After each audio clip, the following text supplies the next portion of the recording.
Bah, quand les gens ont vu que c'était une écharde, On remet en doute un peu son esprit guerrier, on va dire. c'est compliqué. C'est compliqué. Encore une fois, les gens, ils font la comparaison avec John Jones qui avait l'orteil cassé, avec Benoît qui avait l'orteil éclaté en plein combat, avec des combattants qui ont eu des blessures de malades, avec Jérôme Le Banner qui a eu l'avant-bras cassé, des mecs qui ont eu des blessures de fou qui ont continué le combat. Et là, dire j'arrête le combat, enfin, je suis pas en capacité de combattre à cause de l'épine. Waouh! Ça va ou quoi, Gabriel? Qu'est-ce que tu manges là? Mais qu'est-ce que tu fais? Des granolas? Gabriel, t'auras jamais un corps d'athlète si tu manges ces merdes. Le secret de la masse, c'est ça. Des plats assaisonnés, frais, différents, toutes les semaines, variés et surtout livrés à domicile. C'est fini la malbouffe. Tu seras enfin musclé. Il y en a pour tous les goûts. Des boulettes au poulet, aux légumes et au thym. Des filets de poulet, épices, légumes au quinoa. Des cuisses de poulet à la basquaise. Avec ça, c'est sûr, tu vas l'avoir ton corps d'athlète. En plus, on sait, tout le monde n'a pas les moyens. C'est pour ça qu'on a concocté spécialement pour eux un petit code promo qui va s'afficher juste ici et dans la description qui vous offrira 30% sur votre première commande. Bon, Mathieu, est-ce que cet événement restera dans les annales? Il a été exceptionnel du début jusqu'à la fin, c'est-à-dire du jamais vu à chaque fois. Le sold out de l'Arena en quelques minutes, l'ampleur que ça a pris, et surtout une fin vraiment du jamais vu dans le monde du MMA. Une fin monstrueuse, hein. Ça a vraiment été un combat épique. Alors ce combat de Cédric contre Léchard, on le retiendra jusqu'à la fin des temps.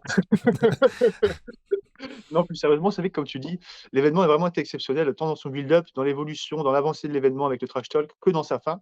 On va vous décrire ici dans cette vidéo tout ce qui s'est passé à la fin de ce combat et quelles sont les potentielles conséquences que ça pourra apporter. Mais c'est du costaud. Accrochez-vous.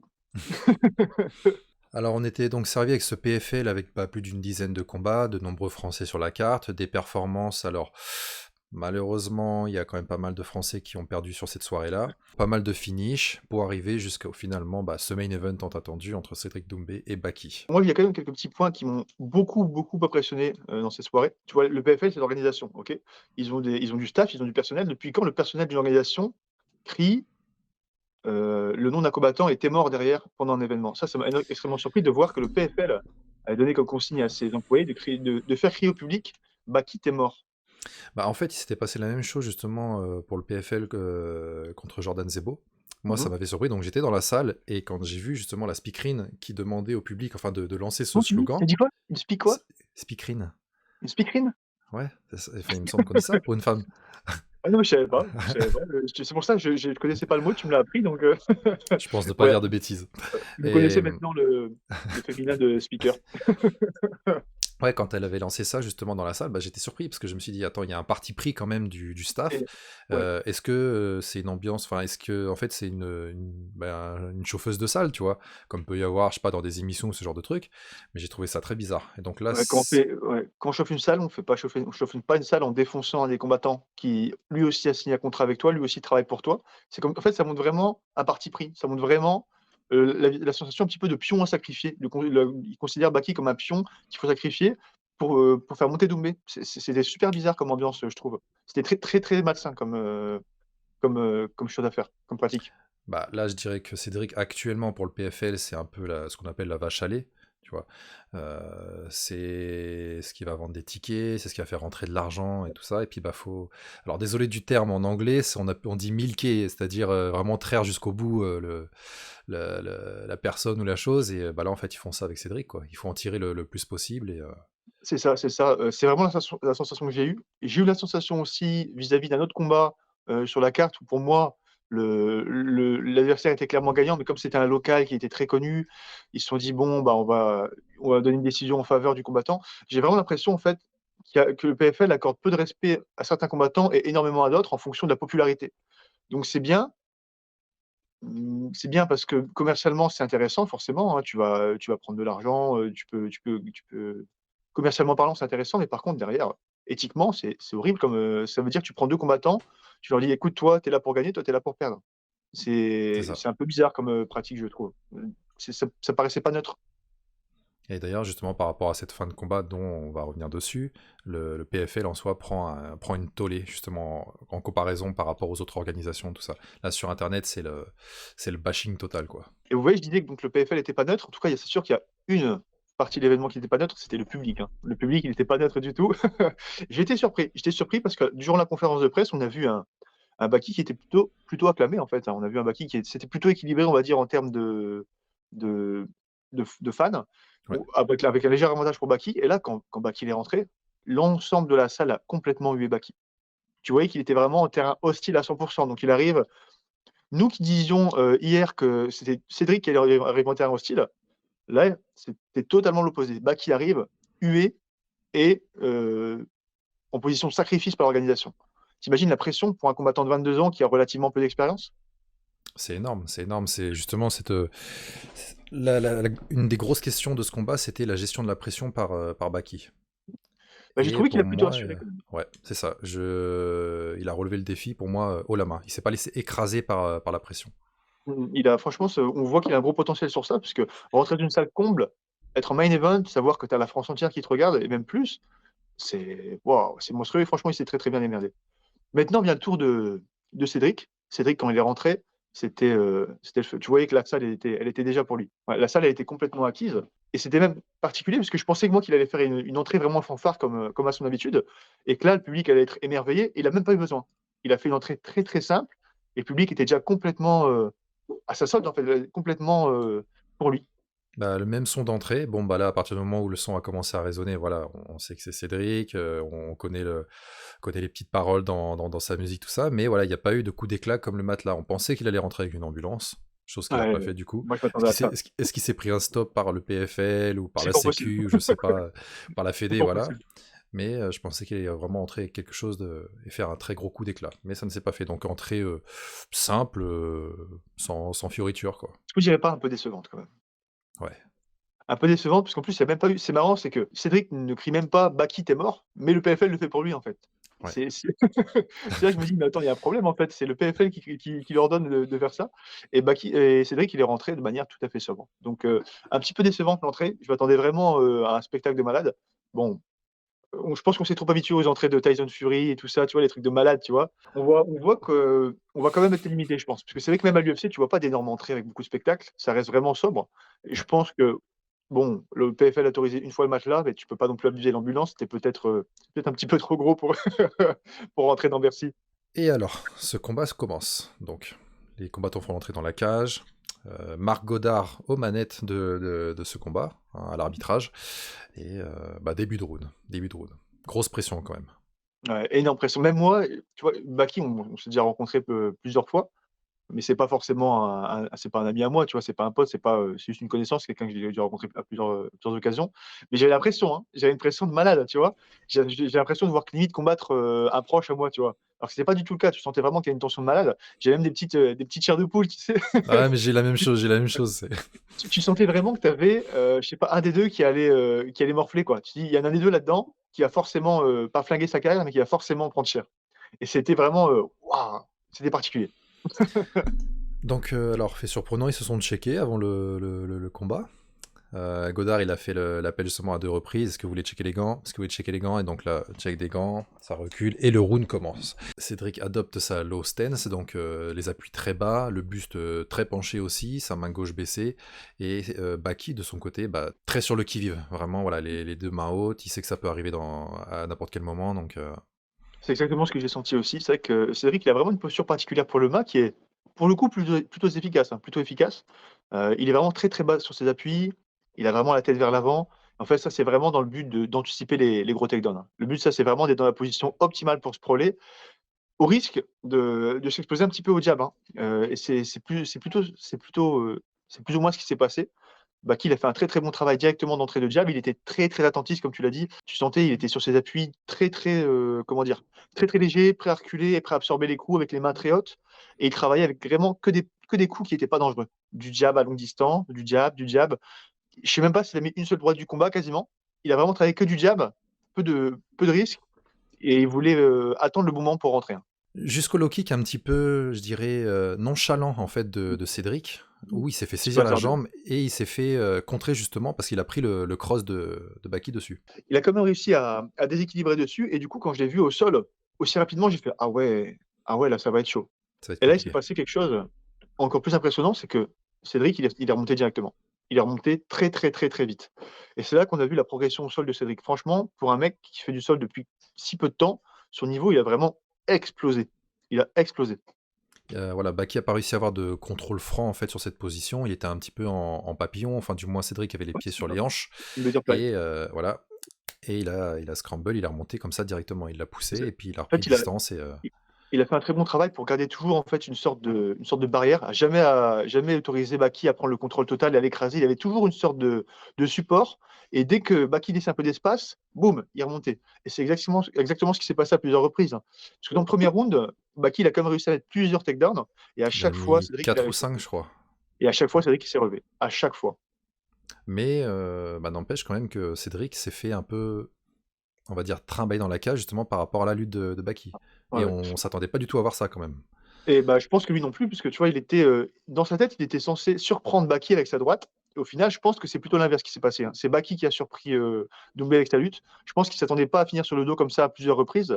Il a dû sentir la force de Baki aussi puisque, on l'a vu à la pesée, il était énorme Baki, il avait un dos énorme. Tu sais, quand tu te fais attraper par un mec comme ça, au début, c'est très, très dur, surtout quand ils sont frais. Je pense qu'il s'est fait surprendre et que c'est plutôt lui qui a été surpris que l'inverse. Il a bah, du coup accusé le coup un peu en termes de, je pense, de fatigue, parce que chose un peu surprenante dans l'inter-round, donc au moment où les coachs sont venus, au moment où il faut repartir pour le deuxième round, on voit Cédric. Moi j'ai bugué un petit peu, je me suis dit c'est bizarre, il y a les officiels qui sont en train de lui dire relève-toi, relève-toi, relève-toi, mais il reste quand même un petit peu un moment sur le tabouret. Et là on entend le coin de Cédric lui dire, alors le premier mot je sais pas si c'est exactement, mais en gros, et gros, il n'y a pas de fatigue, faut repartir.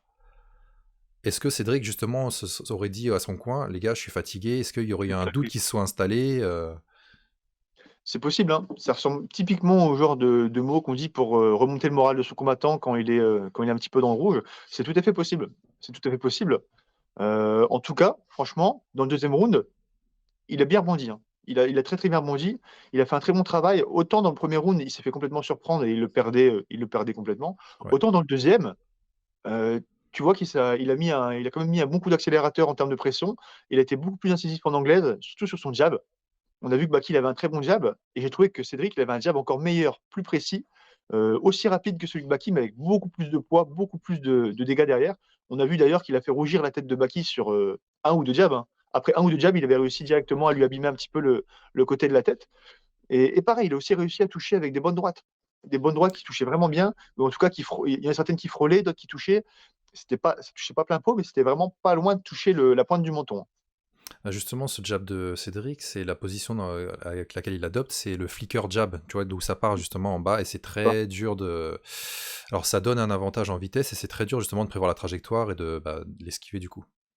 Et surtout, c'est une trajectoire un petit peu particulière puisque c'est une trajectoire qui va du bas vers le haut.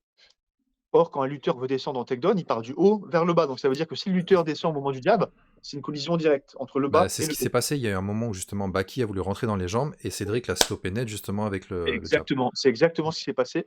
Donc sur le deuxième round, Cédric, globalement dans la défense de takedown, excellent.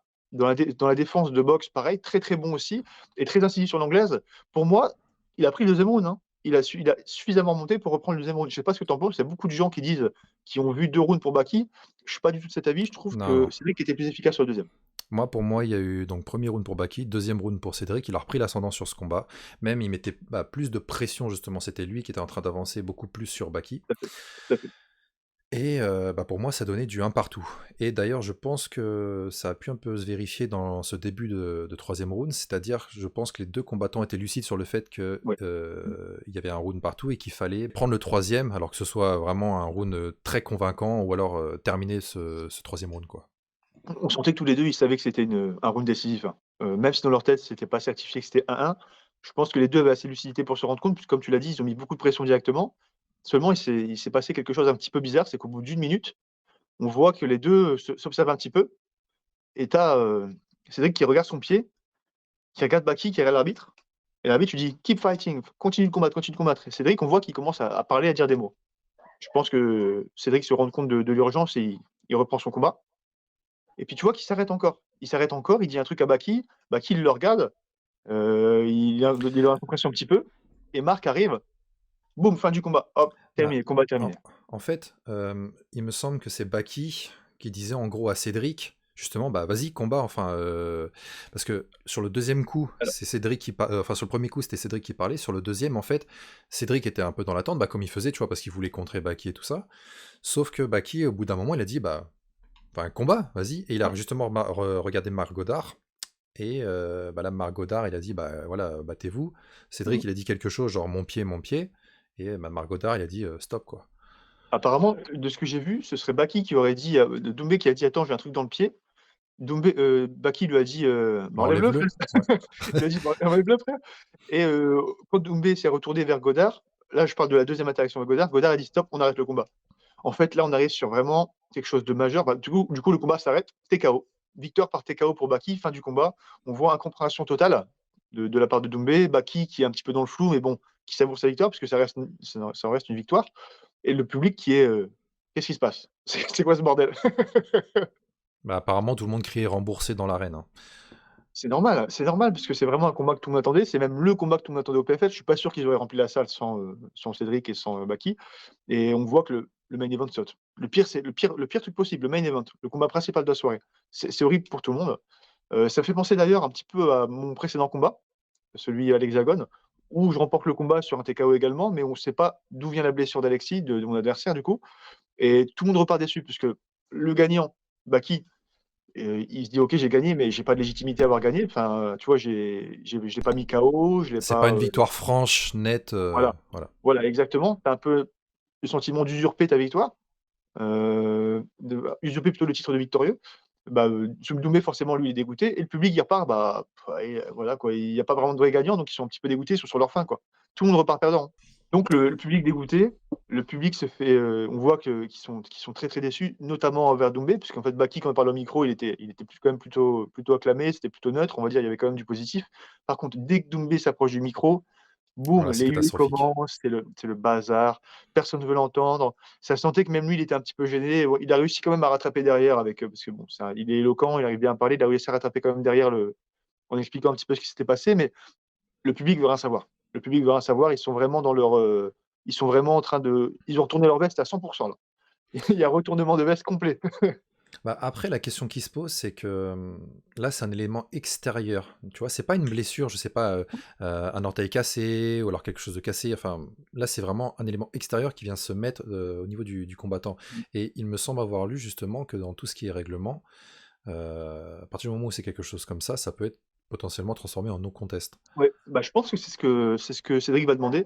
Pour moi, ce serait une demande légitime, hein, parce que c'est vrai qu'il y en a beaucoup qui critiquent un petit peu le fait qu'il ait demandé, enfin, que le combat ait été arrêté sur ça. Mais il y en a beaucoup qui comparent par exemple à John Jones.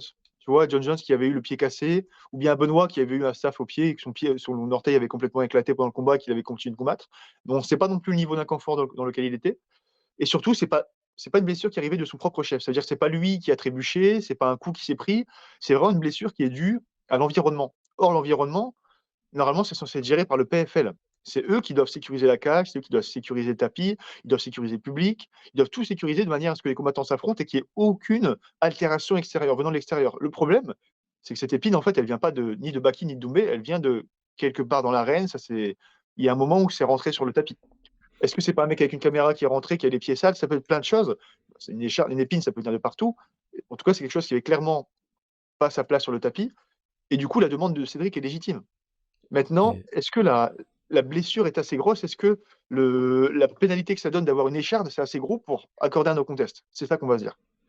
après, ça soulève aussi un nouveau débat justement par rapport à l'hygiène dans la cage. Parce que c'est vrai que alors la cage, c'est quand même quelque chose en soi de dégueulasse, c'est-à-dire que tu as bah, toutes les teams qui rentrent avec les chaussures, tu as Oui, le staff, que ce soit caméraman, arbitre, etc.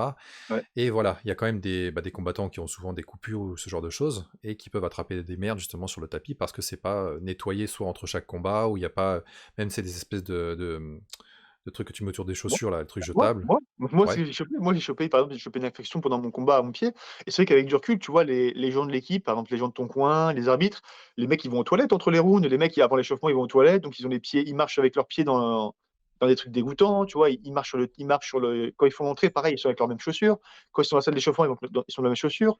Quand ils vont de l'hôtel à la salle, ils marchent aussi avec les mêmes chaussures, donc ça veut dire qu'ils vont ramener toutes ces choses sur le tapis et normalement, c'est vrai qu'il devrait y avoir comment dire, au moins un léger nettoyage ou Une désinfection. Bah, tu sais, alors voilà.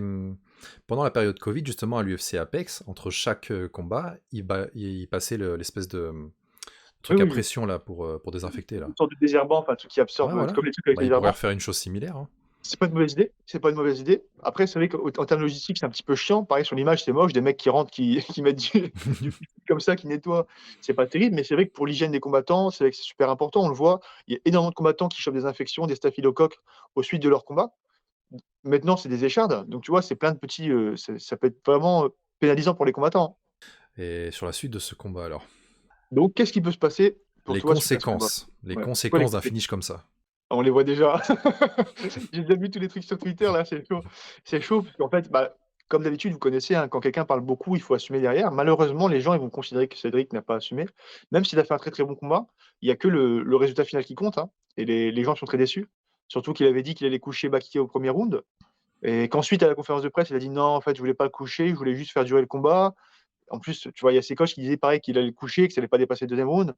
Donc tout le monde s'est un petit peu fait des pronostics, tout le monde s'est un petit peu engagé, verbalement et en fait, bah, ils ont pas assumé les propos qu'ils ont dit, tout simplement Bah, et après, pour et les moi, gens discutent. il faut quand même nuancer dans le sens que Cédric n'a pas dit je ne peux plus combattre à cause de ça. Il voulait juste un mini temps mort pour enlever et continuer le combat. Mais il n'a pas dit non, je refuse de combattre à cause de l'écharde. Ouais, mais le problème, c'est que l'arbitre, il le sait pas ça. Tu peux pas regarder l'arbitre et dire: Attention, j'ai un souci là, mon pied me fait mal». Ça existe pas en fait en MMA. Tu finis ton combat, si jamais c'est pour ça qu'il y a les interrounds, il faut finir le combat. Surtout que c'est vrai que là, on était au dernier round, il restait 3 minutes 50. C'est vrai que c'est dans ce genre de situation justement où tu peux pas dire, J'ai mal au pied, l'arbitre, faut que tu regardes». L'arbitre, il va pas comprendre. Il va te stopper direct. Parfois c'est ça, parfois le mec il t'arrête trop tard, parfois le mec il t'arrête pas du tout. Quand Benoît il avait le doigt dans l'œil, il avait dit: «Je peux pas voir», l'arbitre il a relancé, en plein combat. Bah, c'est comme ça, c'est un peu les aléas du combat. Tu as des arbitres qui vont être ultra vigilants, d'autres qui vont être beaucoup moins. Donc il vaut mieux rester, concentré, ne rien dire, finir son combat et ensuite faire le constat de ce qu'il y a sur ton pied. Après bon, c'est facile de l'extérieur. C'est facile de l'extérieur. Cédric c'est quand même, il est très, très dur, il a fait des grosses guerres. Si quelque chose de gêne à son pied, c'est que ça devait être quand même quelque chose de conséquent. Mais le problème, c'est que c'est conséquent pour lui, mais c'est vrai que de l'extérieur, bah, quand les gens ont vu que c'était une écharde, On remet en doute un peu son esprit guerrier, on va dire. c'est compliqué. C'est compliqué. Encore une fois, les gens, ils font la comparaison avec John Jones qui avait l'orteil cassé, avec Benoît qui avait l'orteil éclaté en plein combat, avec des combattants qui ont eu des blessures de malades, avec Jérôme Le Banner qui a eu l'avant-bras cassé, des mecs qui ont eu des blessures de fou, qui ont continué le combat. Et là, dire j'arrête le combat, enfin, je suis pas en capacité de combattre à cause de l'épine. Waouh! Waouh! Ouais, Ouais, c'est compliqué, c'est ça va être compliqué. quelque chose à encaisser justement sur Ouais. Internet.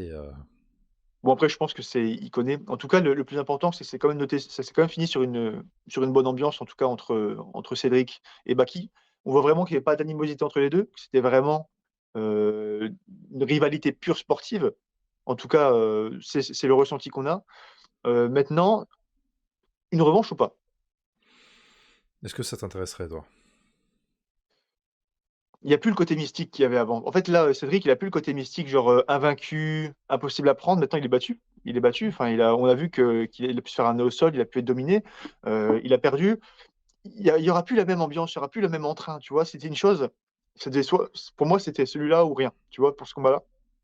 Il y aurait pas d'intérêt pour Baki de refaire ce combat. Pour Cédric, peut-être, parce qu'il peut remettre les pendules à l'heure toujours, mais pour Baki, il y a pas d'intérêt. On voit d'ailleurs qu'il était pas forcément intéressé sportivement parlant. Il a dit: «C'est bon», il avait fait le tour, sauf, s'il y a un gros billet, sauf s'il y a des choses intéressantes derrière. Mais on voit que sportivement parlant, il se rend déjà compte, ce serait pas la décision la plus intelligente à faire de sa vie. Là, aujourd'hui, le seul qui a vraiment un intérêt à faire cette revanche, c'est Cédric. Donc Baki retour à l'ARES ou peut-être négociation pour un nouveau combat au PFL. Après, par contre, du côté de Cédric, je suis pas sûr du tout, par exemple, que le call-out de Jason Jackson tienne toujours, tu vois, après une performance comme ça. Je pense qu'il va se faire chambrer par, Jason Jackson. D'ailleurs, ils ont pas fait le face à face, hein, je crois. Je pense pas qu'ils ont fait le face à face. Tu m'étonnes et je sais pas comment ça va se poursuivre pour, Cédric. De toute façon, il va rester au PFL, c'est sûr, il va continuer à progresser là-bas. Pour Baki, je le verrais bien prendre la ceinture de l'ARES quand même, hein, parce que c'est quand même quelque chose qui était mis de côté pour moi, de manière temporaire pour le combat contre Cédric. Est-ce que maintenant il va repartir à l'ARES comme si de rien n'était et continuer la ceinture? Pour moi, c'est le scénario le plus probable. Donc voilà, n'hésitez pas à nous dire dans les commentaires votre avis sur ce combat, sur cette fin de combat, ou même sur la physionomie entière, qu'est-ce que vous en avez pensé. Mettez un petit like, et on se retrouve très vite pour une prochaine vidéo. Ciao l'équipe, os. Os.